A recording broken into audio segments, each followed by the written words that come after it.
Hello बच्चों, welcome back to my channel physics with Deep. और आज हम लोग स्टार्ट करने वाले हैं क्लास 11th का एक और नया चैप्टर, वेक्टर एनालिसिस, सदिश विश्लेषण। दोस्तों, आइए हम लोग स्टार्ट करते हैं आज। तो इसमें सबसे पहले हम लोग पढ़ेंगे सदिश। सदिश राशियां क्या होती हैं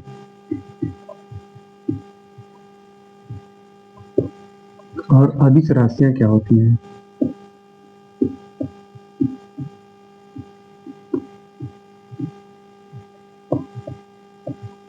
तो बच्चों, सदिश राशियां वे राशियां जिनका परिमाण व दिशा दोनों हो, जिनके पास परिमाण भी हो और साथ ही साथ इसका फिक्स एक दिशा भी हो, ऐसी राशियों को हम लोग सदिश राशियां बोलते हैं।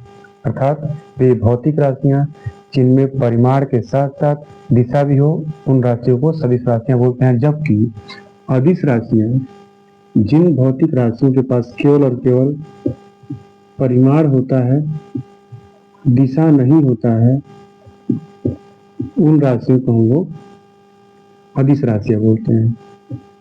जिनमें केवल परिमाण हो, दिशा नहीं हो, इनको अदिश राशि बोलेंगे। और जिनमें परिमाण व दिशा दोनों हो, इन राशियों को हम लोग सदिश राशियां बोलते हैं। परिमाण का मतलब दोस्तों, परिमाण का मतलब आंकिक मान, किसी भी भौतिक राशि का आंकिक मान, और इनटू मात्रक। अगर ये दोनों दिया गया है तो हम लोग बोलेंगे कि ये किसी भौतिक राशि का परिमाण है। जैसे कि सदिश राशि का एग्जाम्पल हो जाएगा, एग्जाम्पल बल हो जाएगा, वेग हो जाएगा, विस्थापन, त्वरण आदि। ये सभी सदिश राशियों के एग्जाम्पल हैं। जैसे कि बल, बल बोला जाए 10 न्यूटन। 10 न्यूटन दोस्तों, 10 न्यूटन में 10 आंगिक मान हो जाएगा और न्यूटन परिमाण हो जाएगा। अर्थात ये कंप्लीट एक परिमाण है, इसमें दिशा का भी ज्ञान होता है। इसका मतलब कि अगर किसी पिंड पर बल लगाया जाए, किसी ऑब्जेक्ट पर फोर्स अप्लाई किया जाए, तो उसका एक निश्चित डायरेक्शन होगा, किस दिशा में बल लगाया जा रहा है। तो ये एक सदिश राशि होगी। वही बात करें अदिश राशि की, तो अदिश राशि का एग्जाम्पल हो जाएगा दूरी, चाल, कार्य, विद्युत धारा आदि। तो ये सभी अदिश राशियों के एग्जाम्पल हैं। अदिश राशि या दूरी, जैसे बोला जाए 10 किलोमीटर, केवल आपसे ये बोला जाए 10 किलोमीटर, तो 10 किलोमीटर कहने से ये नहीं पता चलेगा कि 10 किलोमीटर हमको किस डायरेक्शन में जाना है, कहाँ की ओर जाना है। जैसे बोल दिया जाए कि किसी लड़के का घर किसी लड़के का स्कूल अपने घर से 10 किलोमीटर की दूरी पर स्थित है। ये स्कूल, अब यहाँ से 10 किलोमीटर की दूरी पर जाना है, केवल 10 किलोमीटर बोला जाए, तो ये लड़का इधर भी जा सकता है, इधर भी जा सकता है, इधर भी जा सकता है, इधर भी जा सकता है, इधर भी जा सकता है। मतलब किसी भी डायरेक्शन में जा सकता है। तो जब तक दिशा का ज्ञान नहीं होगा, ये अपने निश्चित मंजिल पर नहीं पहुंच पाएगा। तो इसीलिए इसमें दिशा का ज्ञान नहीं होने के कारण ये अदिश राशियां होती हैं। और ये जिसमें दिशा और परिमाण दोनों का ज्ञान हो, तो उसको सदिश राशि बोलते हैं। ठीक है, आगे आइए समझते हैं हम लोग सदिशों का निरूपण कैसे किया जाता है।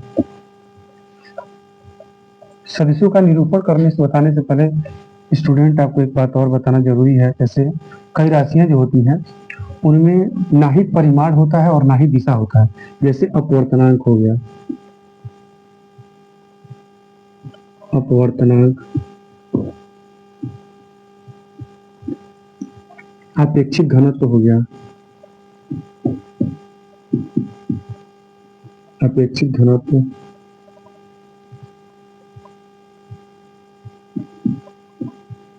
आयतन अनुपात हो गया,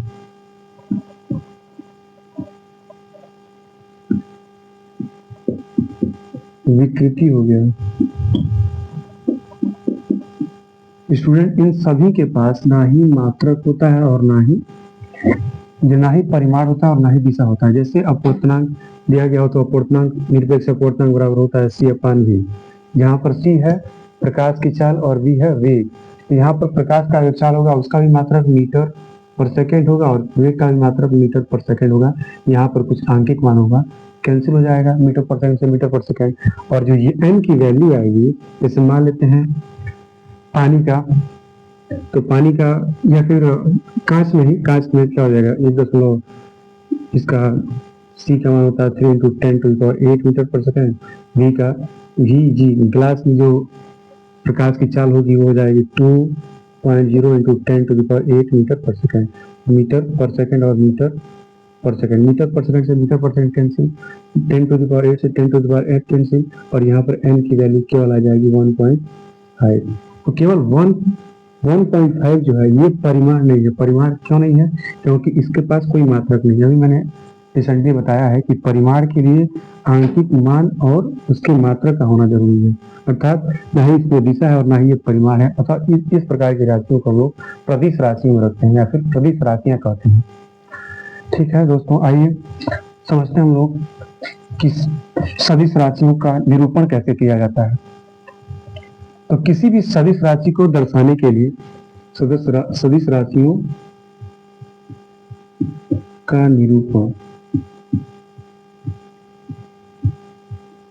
सदिश राशियों को दर्शाने के लिए कोई भी सांकेतिक अक्षर, जैसे बल का सांकेतिक अक्षर F होता है और इसके ऊपर एक तीर लगा देते हैं, या फिर त्वरण है तो त्वरण को ऐसे त्वरण लिख करके ऐसे ये लगा दिया, वेक्टर लगा दिया जाता है। इसको तीर को वेक्टर पढ़ा जाता है।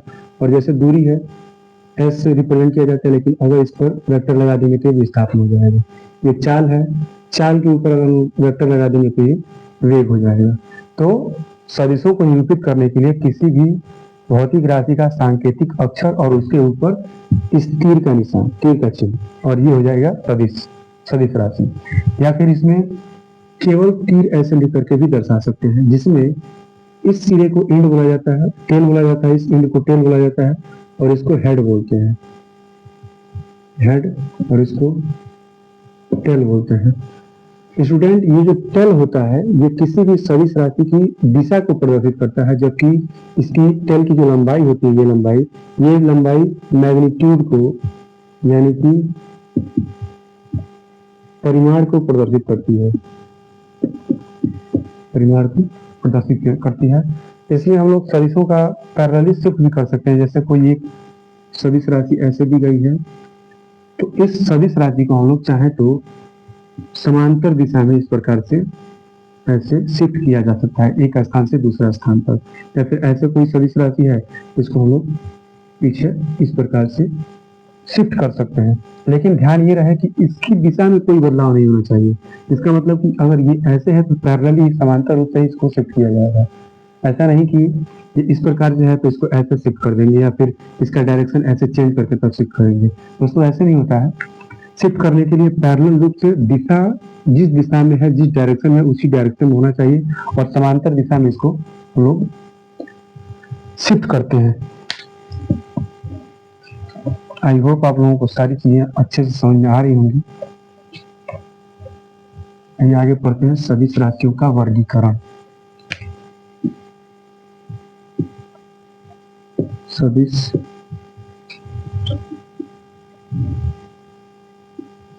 राशियों का वर्गीकरण या सदिश राशियों के प्रकार।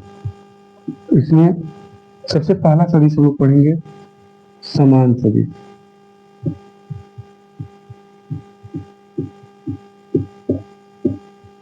समान सदिश यानी कि इक्वल वेक्टर। इक्वल वेक्टर का मतलब ये हो गया कि ऐसी सदिश राशियां जिनका परिमाण और दिशा आपस में समान हो, इस प्रकार की सदिश राशियों को हम समान सदिश बोलते हैं। जैसे दो वेक्टर दिए गए हैं, ये हो गया वेक्टर ए, और ये एक और वेक्टर है इसी डायरेक्शन में इतने ही परिमाण का वेक्टर बी।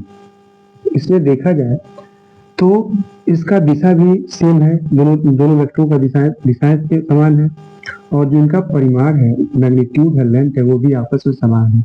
तो हम लोग बोलेंगे इसको कि ये एक समान सदिश है, वेक्टर ए बराबर वेक्टर बी। इस प्रकार की सदिशों को हम लोग समान सदिश बोलते हैं, जिसका दिशा और परिमाण आपस में समान हो, समान सदिश कहलाएंगे। दूसरा विपरीत सदिश,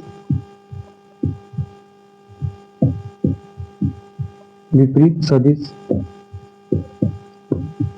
अपोजिट एंगल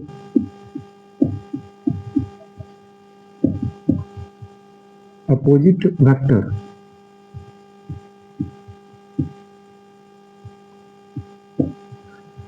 स्टूडेंट, विपरीत सदिश जिसमें परिमाण तो समान हो परंतु दिशाएं विपरीत हो, जैसे कि वेक्टर सी और ये एक वेक्टर इस अपोजिट डायरेक्शन में डी। ध्यान से देखा जाए तो इनका परिमाण आपस में समान है लेकिन दिशाएं भिन्न भिन्न है, अतः ये एक दूसरे के विपरीत सदिश हो जाएंगी। और यहाँ पर इक्वल टू डी, देखिए परिमाण तो समान है लेकिन यहाँ पर माइनस चिन्ह लगेगा और ये जो ऋणात्मक चिन्ह है इनकी विपरीत दिशाओं को प्रदर्शित करेगा। तो समान सदिश समझ में आ गया होगा, विपरीत सदिश समझ में आ गया। आगे हम लोग पढ़ते हैं एकांक सदिश।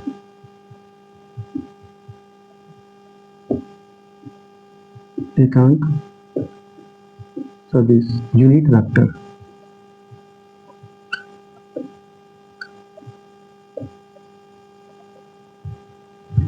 स्टूडेंट, एकांक वेक्टर वे सदिश जिनका परिमाण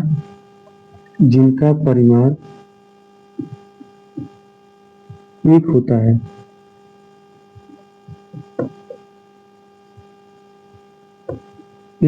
एकांक सदिश कहलाते हैं। और ये एकांक सदिश बेसिकली दिशा को प्रदर्शित करने के लिए काम में लाया जाता है। जैसे किसी भी राशि की अगर सदिश राशि का दिशा को रिप्रेजेंट करना है, दिखाना है, दर्शाना है, तो हम लोग एकांक सदिश का प्रयोग करते हैं और इसका परिमाण जो होता है एक होता है। और एकांक सदिश को हम लोग हमेशा एक कैप से प्रदर्शित करते हैं और एक कैप बराबर हो जाता है vector A upon magnitude of A. यहाँ पर ये वेक्टर ए है और ये है मैग्नीट्यूड ऑफ वेक्टर ए, मतलब कि ए का परिमाण। और यहाँ से हम लोग पा सकते हैं वेक्टर ए बराबर, लिख सकते हैं vector A is equal to A cap into mod A magnitude of A. ये हो जाएगा संबंध एकांक सदिश में और एकांक सदिश के रूप में। ठीक है दोस्तों, आगे देखते हैं लंबकोणीय एकांक सदिश।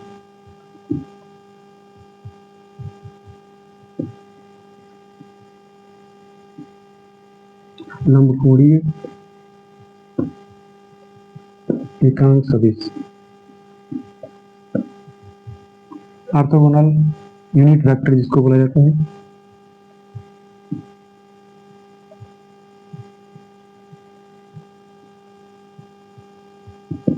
Orthogonal unit vector. तो स्टूडेंट, जैसे कि ये एक्स एक्सिस हो गया, ये हो गया वाई एक्सिस और ये हो गया जेड एक्सिस, ये हो गया मूल बिंदु। तो एक्स एक्सिस की दिशा के अनुदिश अगर कोई एकांक सदिश होता है तो उसको आई कैप, वाई के अनुदिश हो तो उसको जे कैप और जेड एक्सिस के अनुदिश हो तो इसको के कैप से रिप्रेजेंट किया जाता है। और इनका जो परिमाण होता है वो 1 होता है, अर्थात इनको ही हम लोग ऑर्थोगोनल यानी कि लंबकोणीय सदिश बोलते हैं। और ये हो जाएगा I cap magnitude of I cap is equal to magnitude of J cap, परिमाण जे कैप का बराबर हो जाएगा परिमाण के कैप का, और ये हो जाएगा 1। इन तीनों का परिमाण एक होता है। आई कैप एक्स एक्सिस के अनुदिश एकांक सदिश है, जे कैप वाई एक्सिस के अनुदिश एकांक सदिश है और के कैप जेड एक्सिस के अनुदिश एकांक सदिश है। आज के लिए बस इतना ही, फिर मिलते हैं अगले क्लास में और तब तक के लिए धन्यवाद।